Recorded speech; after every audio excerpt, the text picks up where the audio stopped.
Selamat datang teman-teman. Tadi sempat terputus soalnya ternyata terkendala dengan audio. Kalau sekarang bagaimana suaranya teman-teman? Udah bagus ya? Gimana netizen? Apakah suaranya uh, sudah memadai? Udah besar suaranya kak? Oke, mantap. Sekarang aman. Oke, terima kasih teman-teman. Sekarang kita lanjutkan live IG bareng dengan Kak Anas. Kita lanjutkan. Mantap. Terima kasih teman-teman. Nanti ntar lagi ya kalau misalnya suaranya kurang jelas. Halo, Kak Halo, Anas. halo lagi. Nah, mantap. Sudah kedengaran? Teman-teman, Ya. Oke. suara saya dengan suara Kak Anas sudah jelas? Coba kita bertanya dulu ya Kak sama netizen, karena netizen ini serba tahu nih. Iya, siap.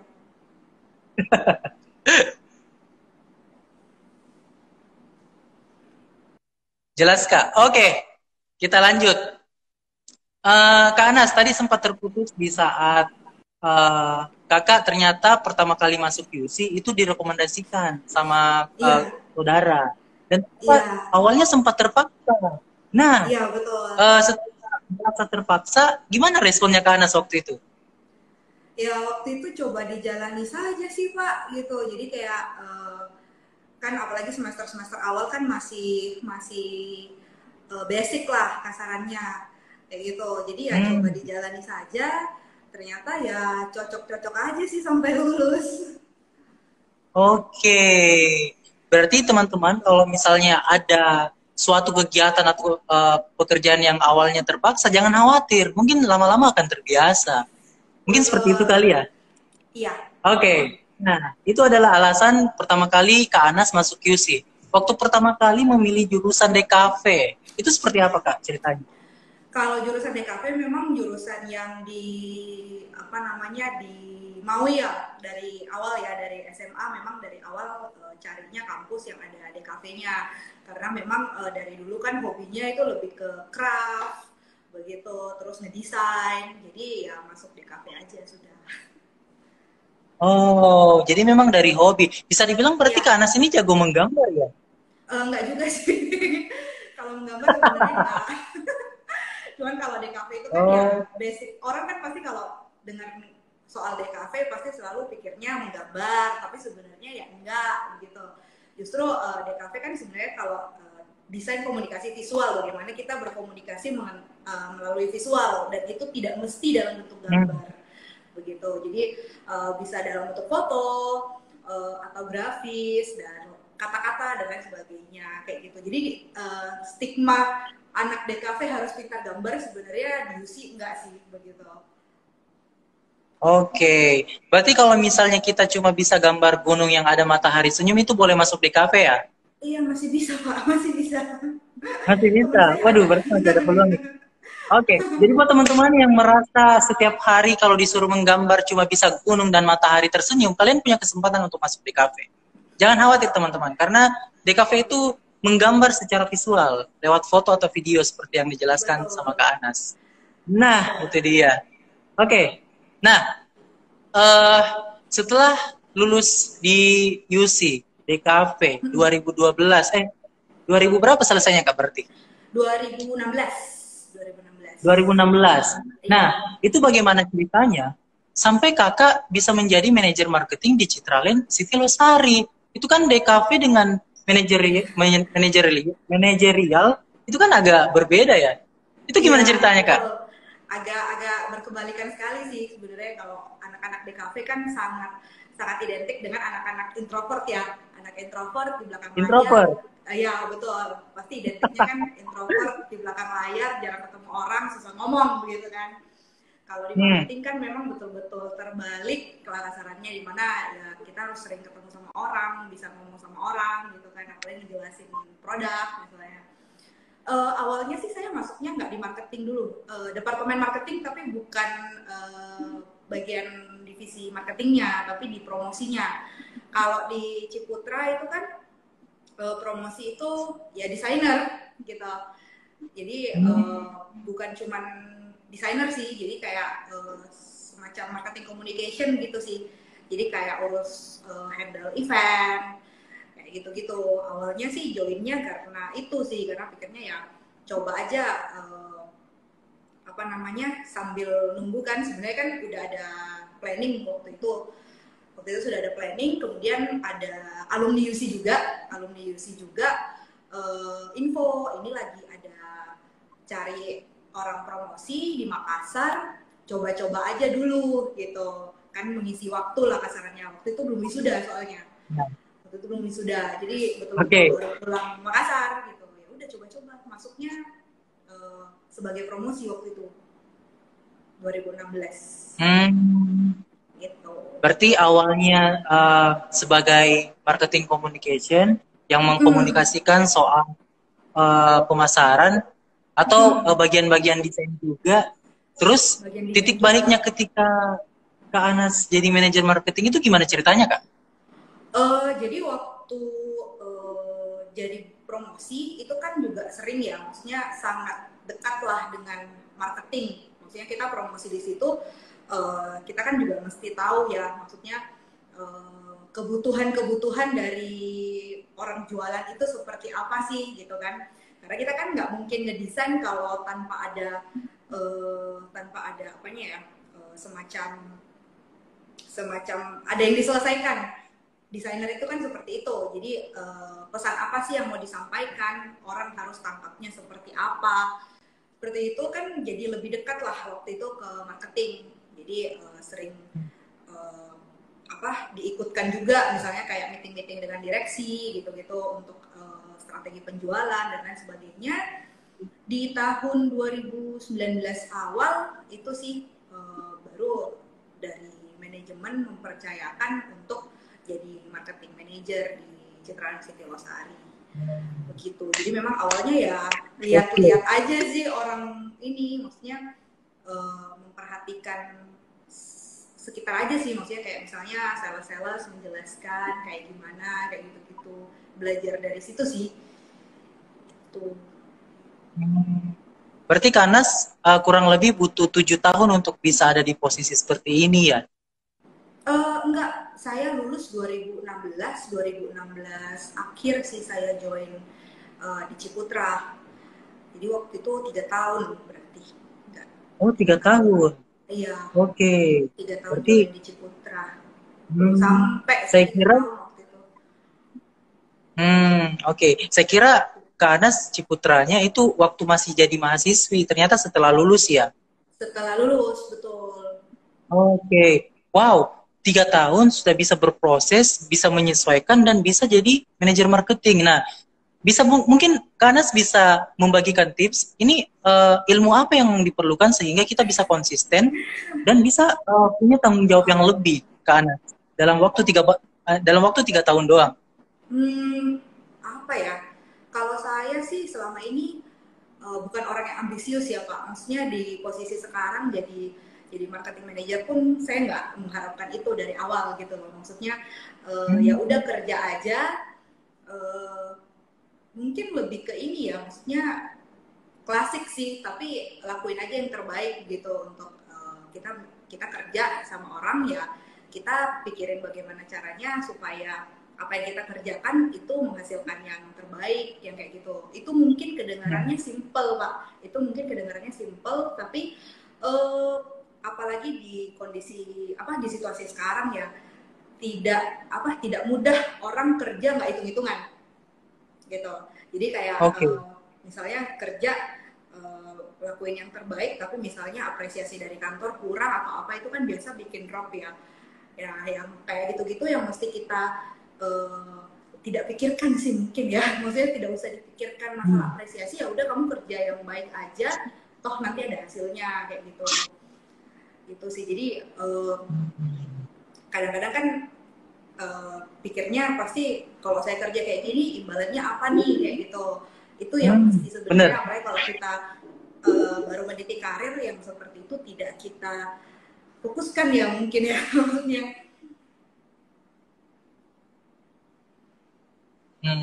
Oke, wow. Ini inspiratif banget nih buat teman-teman semua, termasuk saya juga. Jadi ketika teman-teman melakukan pekerjaan, yang pertama jangan terlalu ambisius, Dan yang kedua, jangan terlalu hitung-hitungan. Pokoknya Iya, apapun yang kalian betul. kerja itu ya udah kerja aja Iya, gitu. Jangan one day pasti bakal ada jangan hasilnya.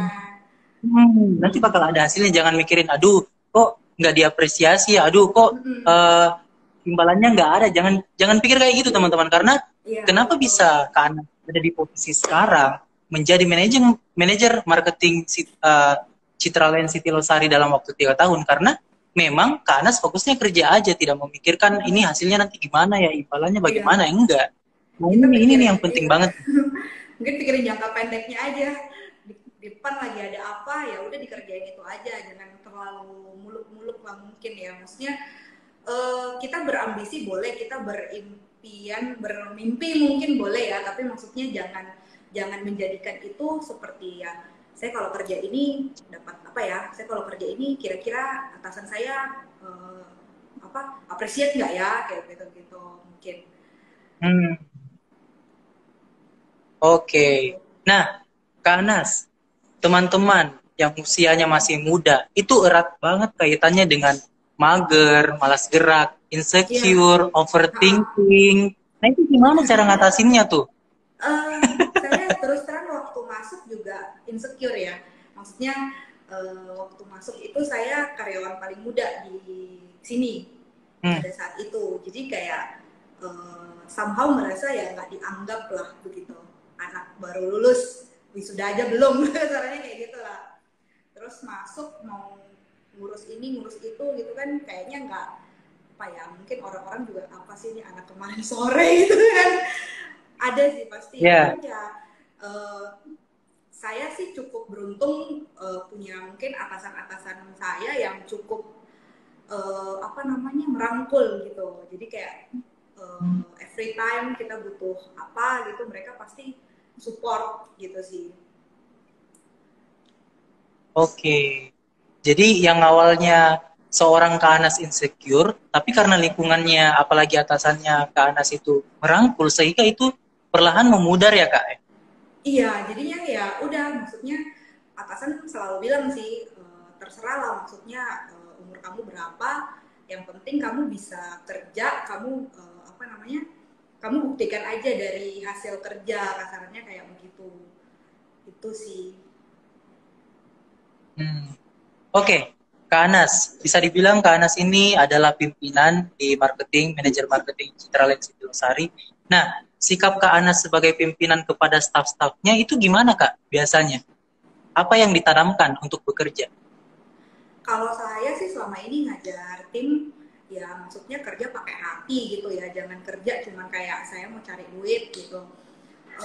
Ketika kita kerja pakai hati, ya maksudnya lawan kita, maksudnya kayak tim tim tim marketing kan ya jualan sama konsumen gitu kan, mereka pasti bakal ngerasa gitu sih. Jadi maksudnya kalau kita kayak dari awal ketemu sama dia fokusnya itu cuma mau apa namanya, pokoknya closing saya dapat komisi apa segala macem, itu bakal kerasa, apalagi tipe konsumen zaman sekarang ya, maksudnya sudah bukan tipe konsumen yang akan percaya kata-kata yang terlalu marketing lah kasarnya seperti itu.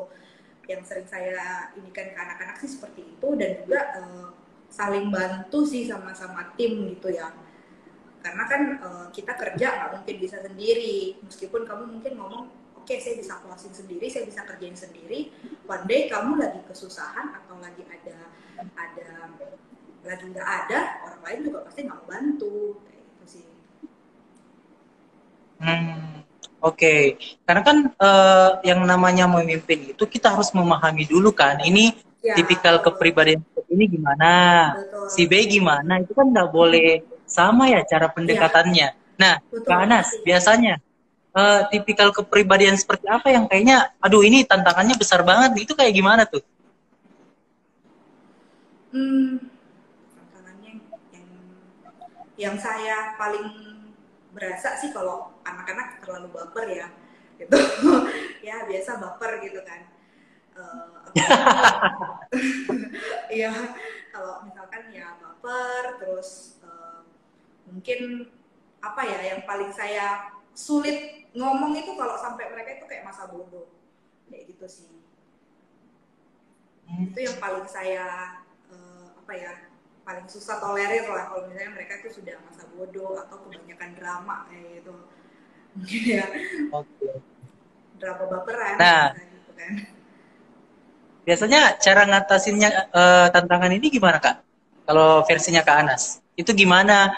Gimana sikapnya untuk orang-orang baper ini kan biasanya tantangannya lebih besar. Nah, cara menyikapinya itu gimana? Kalau biasanya orang baper sih ya pasti kita misalnya ada salah atau apa, better kita panggil berdua ngomong gitu kan, atau mungkin diomonginnya nggak bisa yang terlalu saklek. Hmm.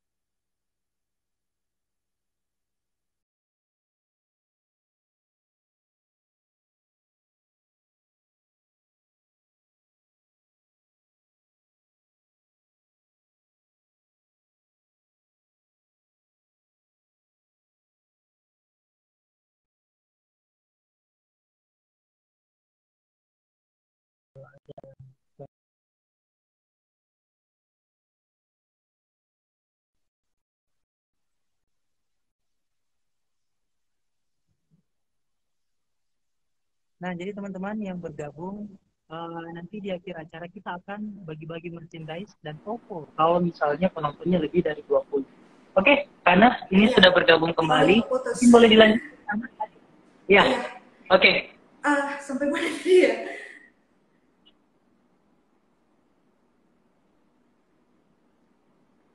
Gimana Kak? Sampai mana tadi? Saya nggak tahu keputusnya Tadi gimana. caranya Kak Anas menyikapi orang-orang yang baper. Nah, itu gimana tuh? Kayaknya sinyalnya. Halo Kanas, Kanas mendengarkan Iya, suara ya saya? paling sih sebenarnya kita ngomong itu berusaha memposisikan diri kita di mereka gitu sih. Jadi kayak uh, saya ngerti kamu kayak gitu karena apa gitu kan, tapi next kan orang lain bisa mikir seperti ini atau orang lain bisa tersinggung kalau kamu bikin seperti ini, kayak gitu sih, lebih kayak gitu. Jadi ya ngomongnya yang mesti pelan-pelan, dan menurut saya sih yang paling penting ya kalau mau negur personal gitu, maksudnya dan private gitu, jangan jangan depan keramaian ya gitu, karena kan orang juga pasti kan malu baper ya gitu. Oke. Berarti kalau misalnya kita punya apa namanya teman kerja yang seperti itu, kita sebagai pimpinan harus pintar-pintar bagaimana caranya bisa memposisikan diri ya Kak ya. Iya Oke deh. betul. Nah, uh, Kak Anas ini sudah masuk beberapa pertanyaan. Mungkin kita langsung baca aja kali ya, karena ini teman-teman semua pengen belajar nih sama Kak Anas, bisa produktif selama 3 tahun dan menjadi manajer marketing di usia muda, teman-teman. Nah, Iya, siap. kita mulai, saya scroll dulu ya Kak. Ini kebetulan banyak banget yang bertanya, ada sekitar 4.000 orang. Jadi kita mulai dari siapa dulu nih? Sebentar. Nah, ini ada dari Alfirea SRS. Menurut Kak Anas, lebih penting hasil yang konsisten atau usaha yang konsisten? Hasil sih. Nah, gimana tuh, Kak Anas? Kalau kalau menurut saya sih hasil. Apalagi kita kerja sama orang, sebenarnya Hasil. orang Oke, sebenarnya kenapa atasan tuh, Kak? pasti nggak peduli kalian, ya, sebenarnya atasan pasti kan nggak peduli kalian udah buat apa aja, yang pasti dinilai sih hasilnya gitu. Gitu. Yang Jadi penting terserah hasilnya ya, mau ya iya benar sih. sebenarnya.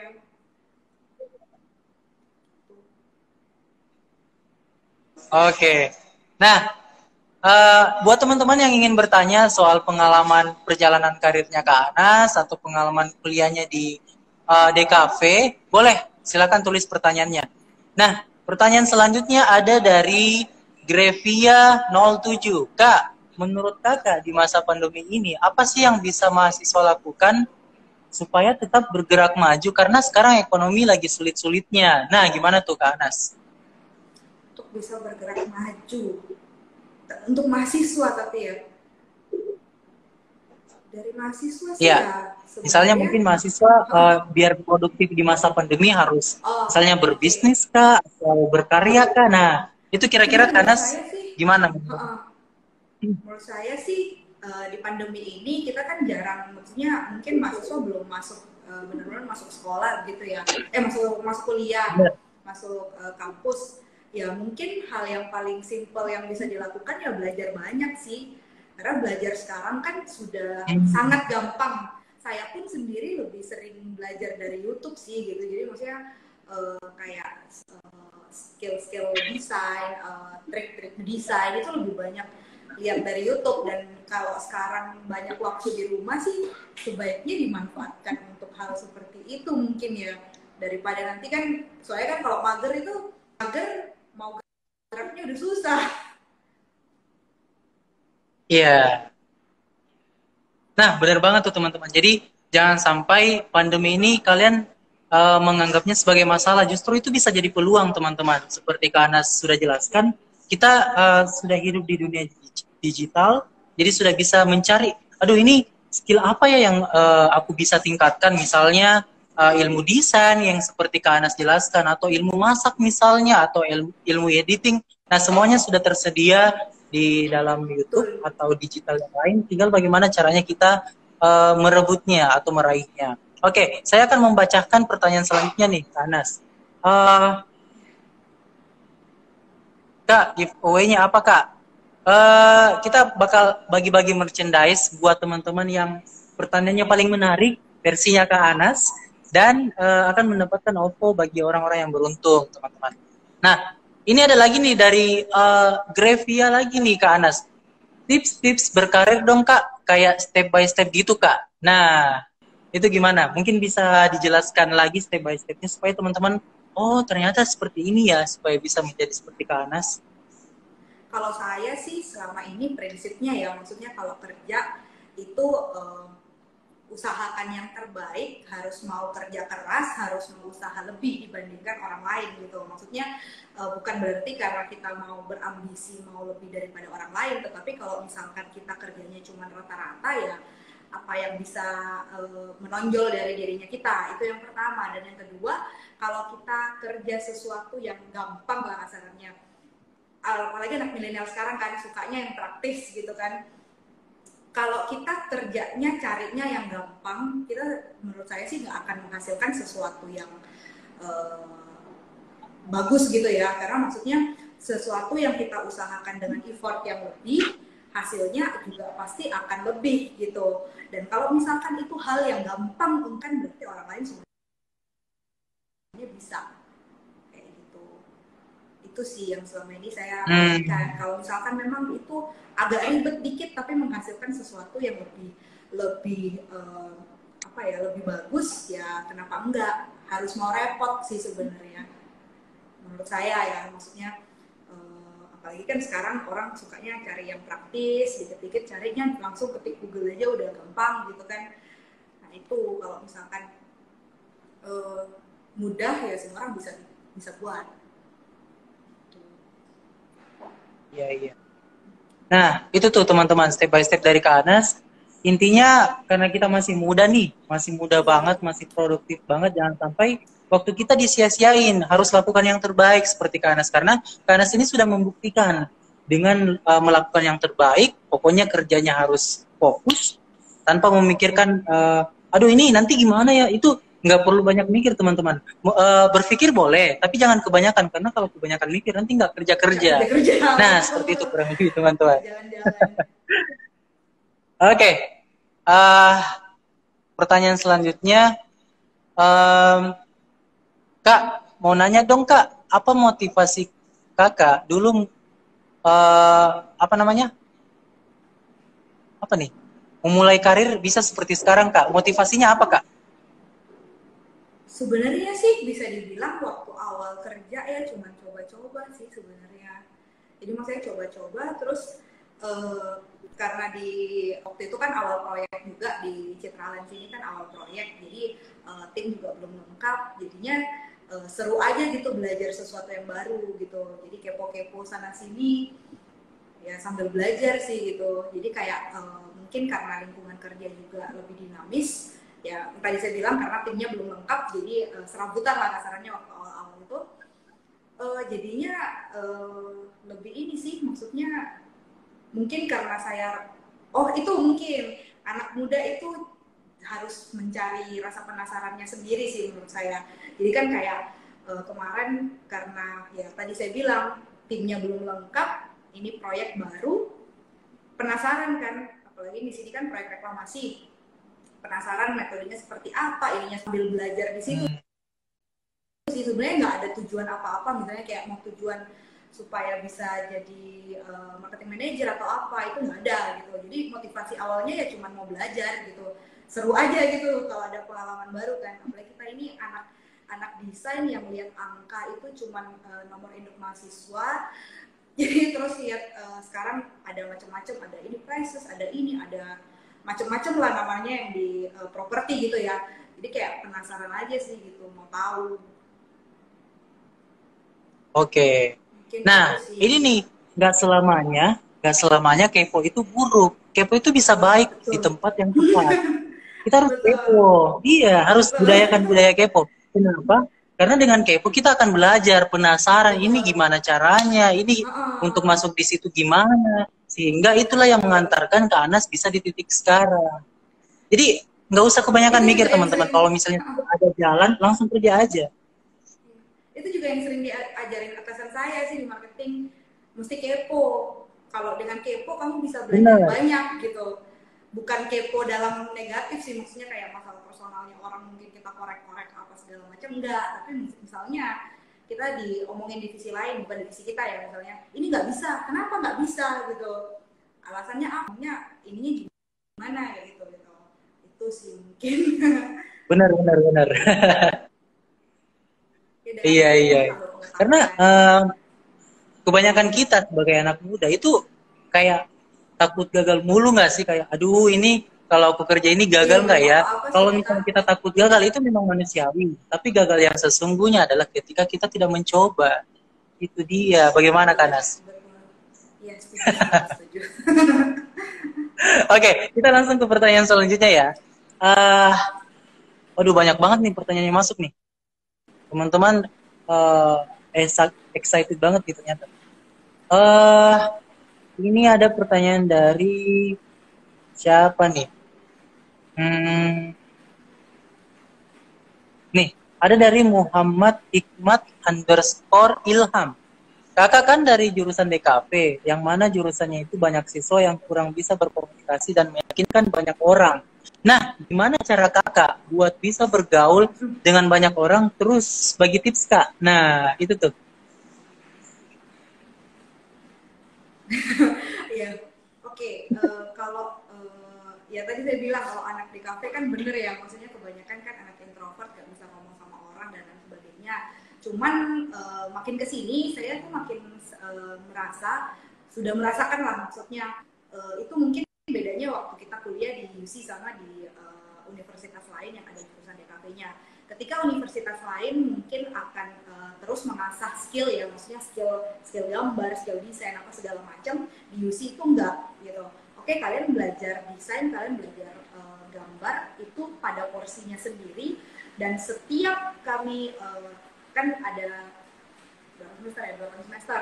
Setiap semester itu kita ujian akhirnya harus presentasikan karyanya kita gitu. Jadi kita di UC itu nggak cuma diajar gimana caranya yang bagus, tapi bagaimana caranya jual karyanya kita, caranya jual konsepnya kita, caranya kita meyakinkan orang bahwa ini yang kita jual bagus gitu sih. Jadi tantangannya memang mungkin dari kuliah sih, disuruh wajib gitu presentasi di depan semua dosen, tutor, dan mereka bakal dengan kritis mengomentari konsep-konsepnya kita kayak gitu. Ngomongnya sih dari situ.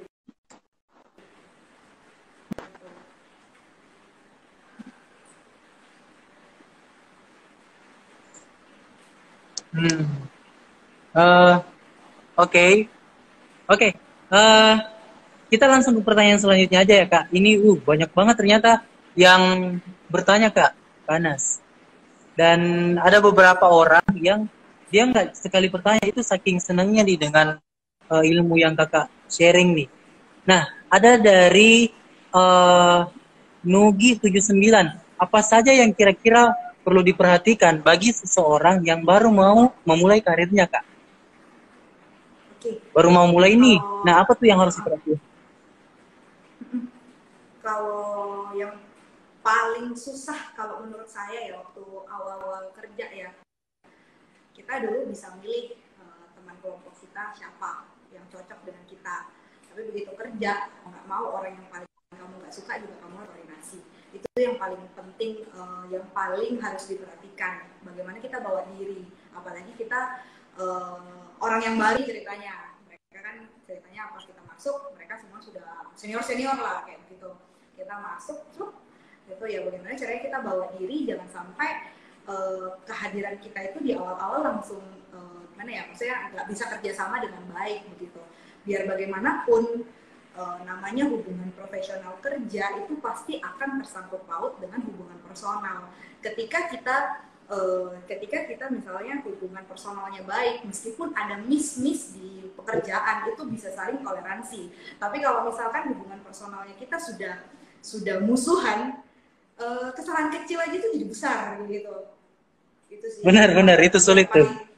yang paling mesti kita perhatikan kalau mulai kerja sih, bawa dirinya sih gitu. Dan maksudnya di luar hubungan profesional kerja ya hubungan personal juga harus dibina. Itu sih. Oke. Wis, keren banget nih. Motivasi dari Kak Anas dan ilmu-ilmunya benar-benar yang sudah dilewatin. Jadi ketika Kak Anas menjelaskan itu sesuai dengan realita yang terjadi, teman-teman. Nah, wah, makin lama makin ramai juga yang bertanya ya. Pasti motivasinya untuk mendapatkan merchandise nih.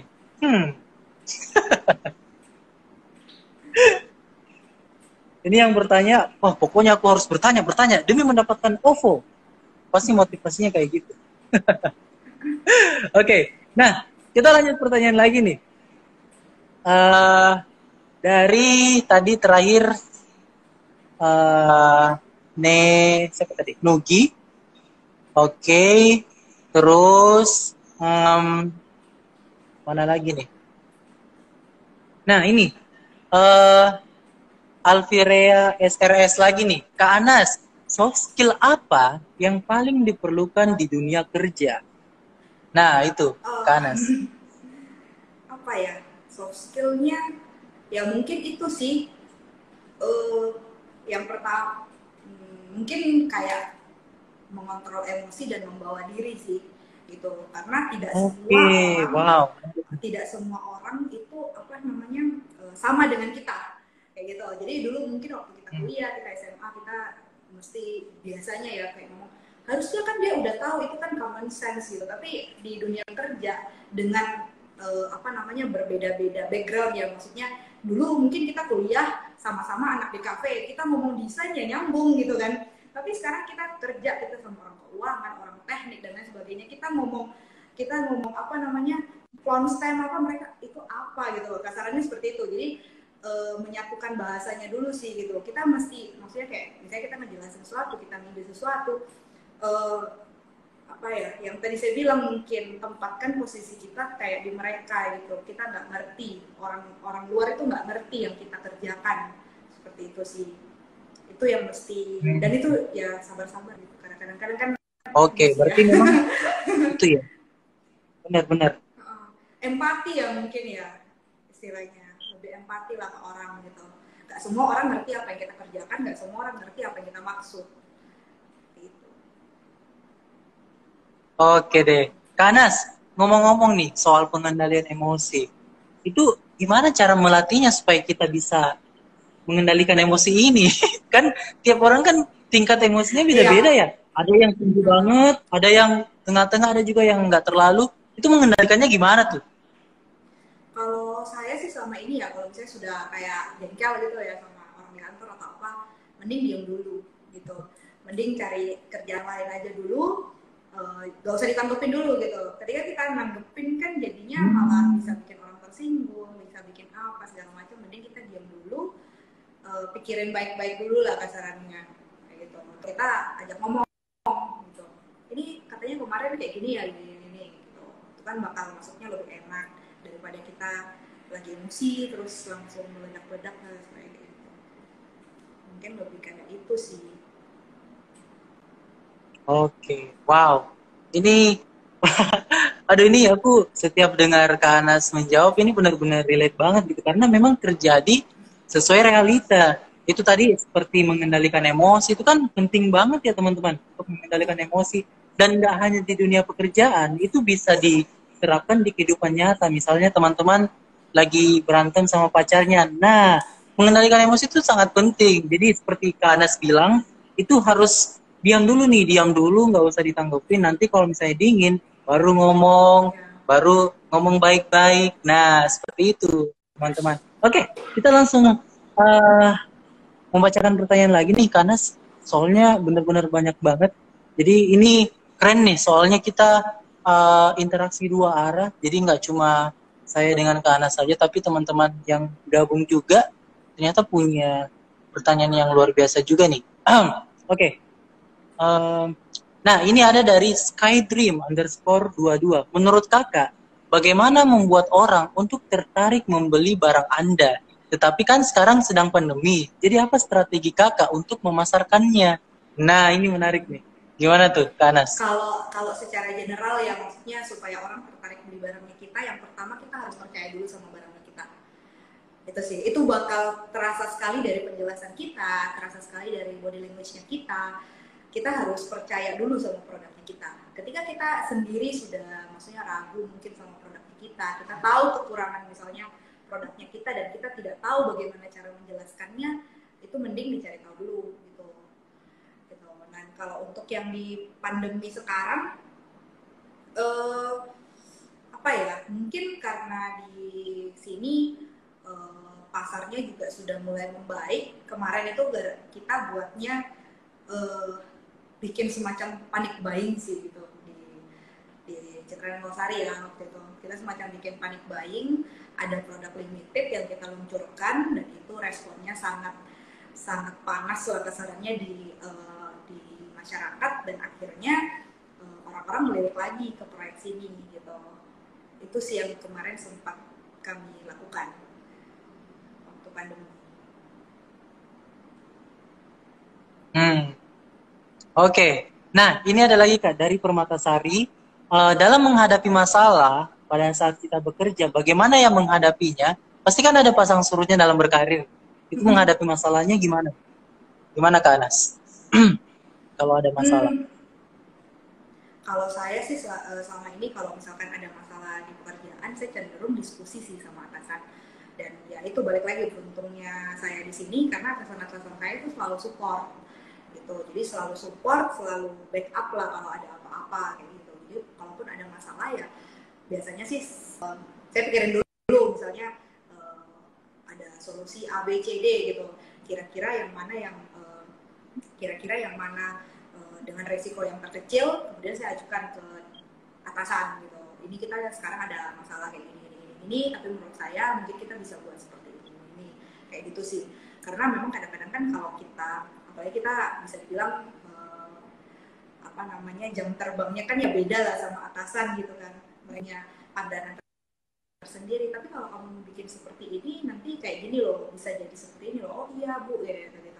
Jadi ya memang sebaiknya kalau ada masalah terutama di kerjaan ya diskusikan dengan atasan karena biasanya mereka punya pandangan yang lain kayak gitu. Ya. Jangan takut sih, karena biasanya itu di Makassar agak yang sering terjadi adalah orang itu takut tanya ke atasan karena kesannya dia tidak bisa menghandle. Padahal itu salah. Dengan kamu nyimpen masalahnya bisa jadi masalah itu malah semakin meledak kayak gitu. Benar. Nah, kebanyakan orang karena saking takutnya dengan masalah itu sampai nggak dibuka ya. Padahal kan itu kan masalah harus dibicarakan sehingga kita sama-sama tahu, kita sama-sama cari solusinya. Benar banget. Oke, selanjutnya ada pertanyaan dari mana nih tadi? Nih teman-teman saya scroll dulu ya. Soalnya ini benar-benar banyak banget. Karena ini mungkin bisa relate sama teman-teman yang pengen memulai karirnya nih di usia muda. Jadi anak muda bukan lagi anak bawang, karena anak muda punya pilihan juga untuk berhasil dan Kak Anas sudah membuktikannya. Oke, mana nih tadi? Waduh, ini pertanyaannya luar biasa banget. Eh, kita mulai dari pertanyaan yang, nah ini, Kak Anas, jika sudah tidak nyaman dengan pekerjaan yang sekarang, apa yang harus dilakukan? Mau resign juga butuh duit, bertahan kerja malah setengah hati. Itu gimana tuh, dilematis banget tuh. Eh, apa ya? Kalau misalkan sudah nggak tahan sama kerjaan, ya pasti resign sih. Karena maksudnya kan kalau misalkan sudah tidak ada satu hal pun yang mungkin bisa dipikirkan yang buat kita bertahan, ya ngapain dipaksain, sebenarnya kan bisa jadi penyakit nanti kayak gitu. Cuman ya kalau misalkan Iya. pikir-pikir dulu, cari dulu kerjaan lain. Apalagi di kondisi pandemi seperti ini kan orang yang butuh kerjaan nggak sedikit.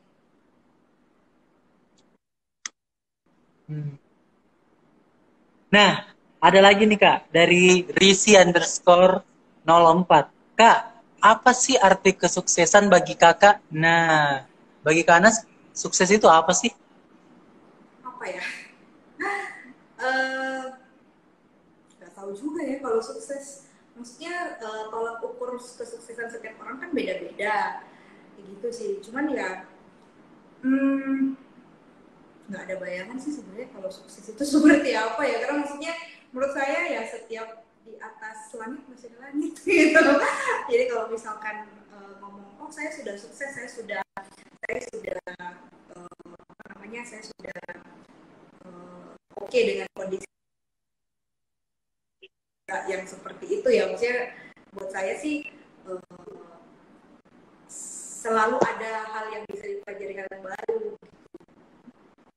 Kalau sukses saya bingung sih maksudnya.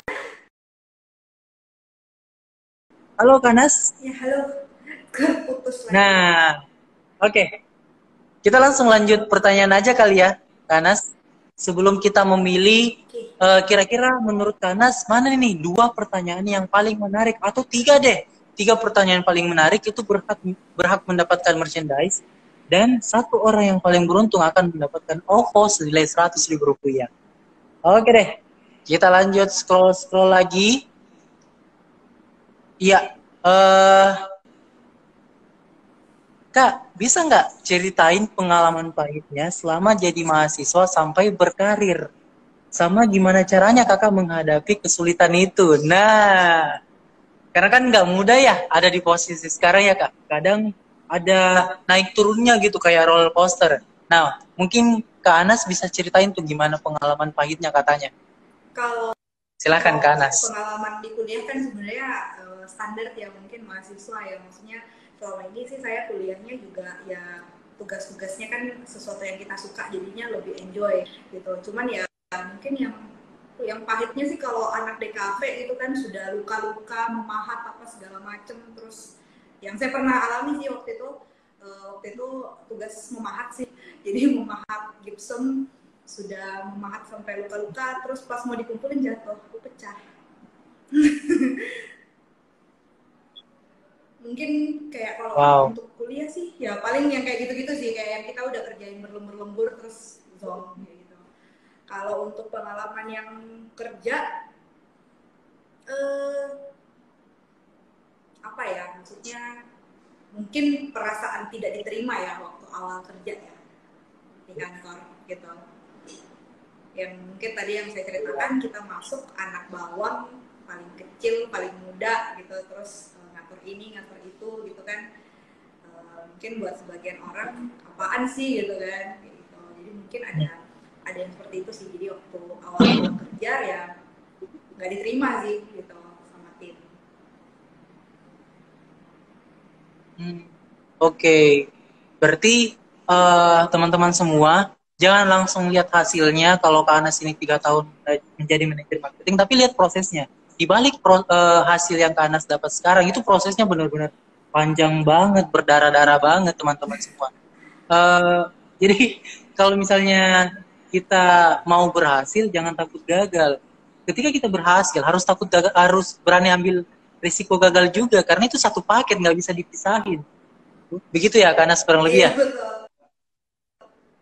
Tapi ya ngambil resiko Oke, juga jangan waduh. jangan cowboy, maksudnya udah tahu itu resikonya gede tapi tetap maju kan itu maksudnya ngambil resiko dengan dipikirkan dengan matang-matang gitu. Memang misalnya itu sudah jalan terbaik gitu. Hmm. Benar, benar, benar. Oke. Eh, nah ini, Kak, gimana menurut Kakak? Kuliah sesuai passion tapi prospek kerjanya belum jelas, atau kuliah nggak sesuai passion tapi selama kuliah merasa enjoy aja dan peluang karirnya jelas, Kak?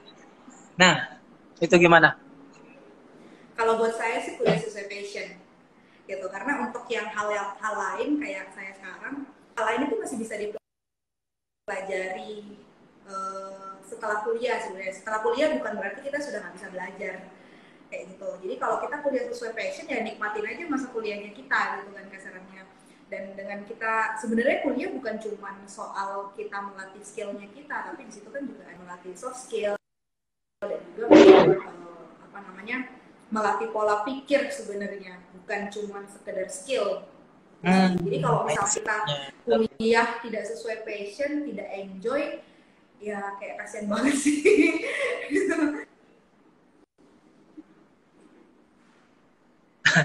Oke, nah ini ada pertanyaan lagi, Kanas. Bagaimana cara menangani orang yang depresi saat ini gara-gara gagal dalam pekerjaannya, Kak? Itu gimana tuh? Apa ya? Eh, kalau gagal dalam pekerjaan itu kan relatif ya, maksudnya mungkin untuk beberapa orang yang melankolis sedikit sedikit sedikit komplain dari atasan atau sedikit bentakan dari atasan itu sudah dianggap kegagalan. Tapi mungkin kalau orang yang apa namanya beberapa orang mungkin yang dia anggap gagal ya maksudnya relatif lah ya setiap orang gitu. Kalau menurut saya sih ya cari teman ngobrol sih gitu, jadi maksudnya cari teman ngobrol yang memang bisa di apa ya panutan gitu, kayak panutan gitu.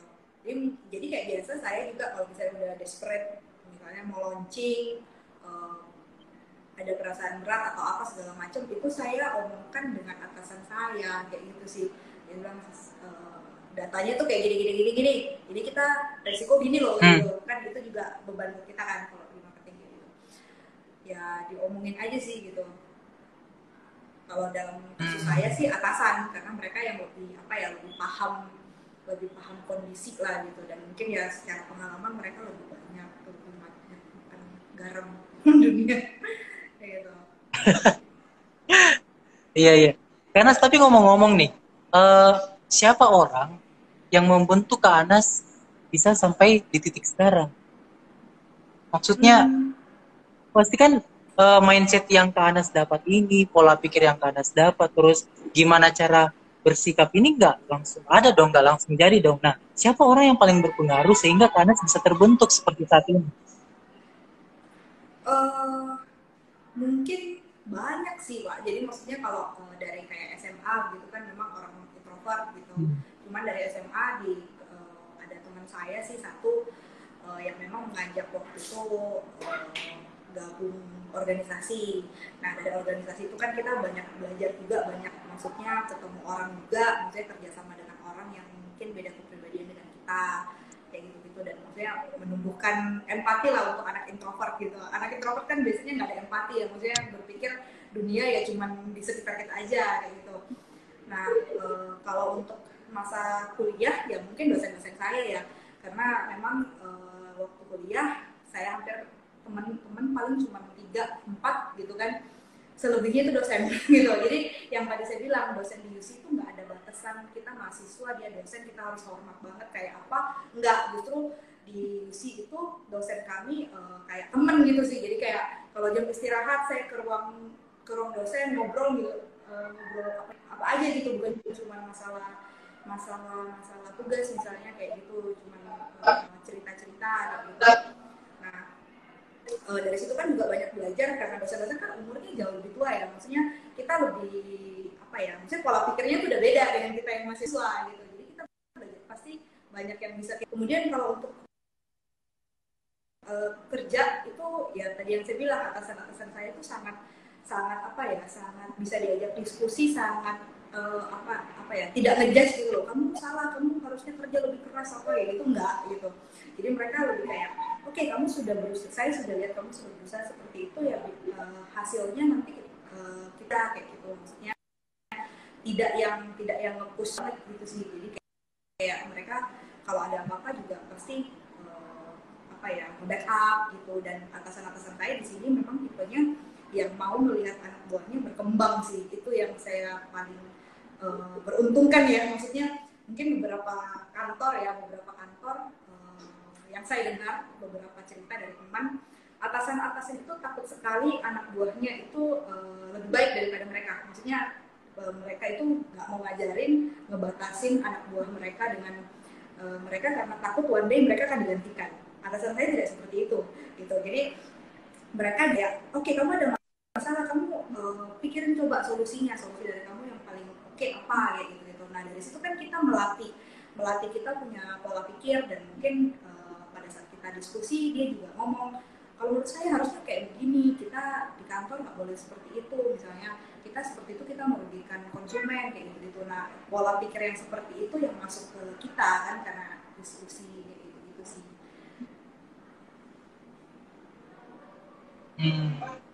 Oke, karena waktu kita hampir habis nih Kak Anas, kita langsung pilih 2 orang dengan pertanyaan yang paling menarik aja ya kali ya. Oke, Kak Anas mungkin boleh memilih kira-kira mana nih pertanyaan yang menurut Kak Anas, aduh ini keren banget nih pertanyaannya, mana nih? Nah, 2 orang itu berhak mendapatkan merchandise dari Ciputra School of Business Makassar. Oke, Kak Anas silakan. Oke, mungkin tadi yang bertanya mengenai ini ya, apa namanya, tips memulai karir ya. Mungkin yang itu tadi saya namanya yang tips memulai karir, dan mungkin yang satunya lagi itu yang yang apa ya? Tips memulai karir. Yang mana ya itu? Sama satu lagi. Siapa tuh Instagramnya Kak? Nggak lihat.